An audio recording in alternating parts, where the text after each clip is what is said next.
రాము శ్మశానం నుంచి వచ్చిన తర్వాత పూర్తిగా మారిపోతాడు. అతని ప్రవర్తన విచిత్రంగా మారుతుంది. ఎవరితోనూ సరిగా మాట్లాడడు. ఒంటరిగా తిరుగుతూ ఎప్పుడూ ఏదో ఆలోచనలో ఉంటాడు. రాములో వచ్చిన ఈ మార్పును చూసిన గోపి అతన్ని ఊర్లో ఉంచడం ప్రమాదమని భావించి రామును ఊరు నుంచి పంపించేయాలని నిర్ణయించుకుంటాడు. కాని అదే సమయంలో ఊర్లో ఒక భయంకరమైన ఘటన మొదలవుతుంది. ప్రతిరోజూ ఒక వ్యక్తి రహస్యంగా మరణిస్తుంటాడు. వరుస మరణాలతో గ్రామమంతా భయాందోళనకు గురవుతుంది. ఈ సంఘటనలను గమనించిన గ్రామ పెద్దలు శ్మశానం నియమాన్ని ఎవరో అతిక్రమించారు, అందుకే ఈ శాపం మళ్లీ మేల్కొంది అనే నిజాన్ని తెలుసుకుంటారు. వెంటనే గ్రామమంతా ఒకే ప్రకటన చేస్తారు. ఈ క్షణం నుంచి ఊరు పూర్తిగా బంద్. ఎవరూ ఊరి బయటకు వెళ్లకూడదు. బయట ఉన్నవారు ఊర్లోకి రావద్దు. శాపం తొలగే వరకు ఈ నియమం తప్పనిసరిగా పాటించాలి. గ్రామస్థులు భయంతో ఇళ్లలోనే ఉండిపోతారు.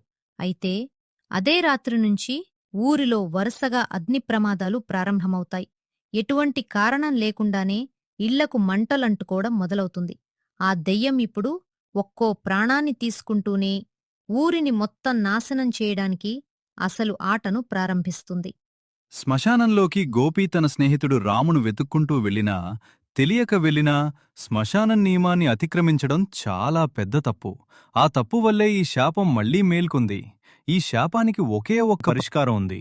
ఈ రోజునుంచి వరుసగా 7 రోజులు ఊరిలోని ప్రతి ఒక్కరూ తమ ఇళ్లల్లో కాకుండా గ్రామ దేవాలయంలోనే రాత్రి పడుకోవాలి. ఆ 7 రోజుల పాటు ప్రత్యేక పూజలు జరుగుతాయి. గుర్తుపెట్టుకోండి, ఈ 7 రోజుల్లో ఎవరూ ఒంటరిగా ఉండకూడదు.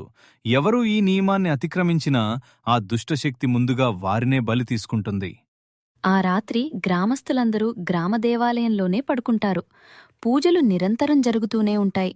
అయినప్పటికీ అర్ధరాత్రి సమయంలో దేవాలయం బయటనుంచి విచిత్రమైన శబ్దాలు వినిపిస్తాయి. ఎవరో నడుస్తున్నట్లుగా అడుగుల శబ్దాలు, ఒక్కోసారి భయంకరమైన నవ్వులు, మరికొన్నిసార్లు ఏడుపు వినిపిస్తుంది. కాని దేవాలయం లోపలికి మాత్రం ఆ దుష్టశక్తి ప్రవేశించలేకపోతుంది. అది గమనించిన గోపి మనసులో తీవ్ర పశ్చాత్తాపం కలుగుతుంది. ఈ పరిస్థితికి కారణం నేనే. రామును ఆ శ్మశానానికి తీసుకెళ్లకపోయి ఉంటే ఇవేవీ జరిగేవి కావు అని తనను తాను నిందించుకుంటాడు.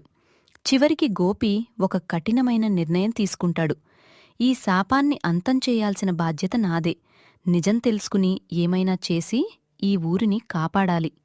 మరుసటి ఉదయం గ్రామ పెద్దను కలిసి గోపి అడుగుతాడు, ఆ దెయ్యమసలు ఎవరు? ఈ శాపం ఎలా మొదలైంది? ఈ ఊరు మళ్ళీ మామూలు పరిస్థితికి రావాలంటే నేను ఏమి చెయ్యాలి? దయచేసి నిజం చెప్పండి. గోపి ప్రశ్న విన్న ఆ కథ 100 ఏళ్ల క్రితం మొదలైంది. గ్రామ పెద్ద నెమ్మదిగా కథ చెప్పడం ప్రారంభించాడు. ఈ సంఘటన సరిగ్గా 100 సంవత్సరాల క్రితం జరిగింది. ఆ ఊర్లో ఒక అనాథమ్మాయి ఉండేది. చిన్నప్పుడే ఆమె తల్లిదండ్రులు చనిపోయారు. ఆమెకి ఎవరూ లేరు. గ్రామస్తులే రోజుకు ఒకరు చొప్పున ఆమెకన్నం పెట్టేవారు. అలా ఆమె ఒంటరిగా జీవితం గడిపేది. కొంతకాలం తర్వాత ఊర్లో విచిత్రమైన మరణాలు ప్రారంభమయ్యాయి. కారణం తెలియక గ్రామస్తులు భయపడిపోయారు. ఆ అమ్మాయి ఎప్పుడూ ఒంటరిగా ఉండటం, తనలో తాను మాట్లాడుకోవడం, విచిత్రంగా ప్రవర్తించడం చూసి గ్రామస్తులు ఒక భయంకరమైన నిర్ణయానికి వచ్చారు. ఈమె చేతబడి చేస్తోంది, ఈమె వల్లే మనుషులు చనిపోతున్నారు అని నమ్మారు. ఆమె ఎంత ఏడుస్తూ, నేను ఏ తప్పూ చేయలేదు, నన్ను నమ్మండి అని వేడుకున్నా ఎవరూ వినలేదు.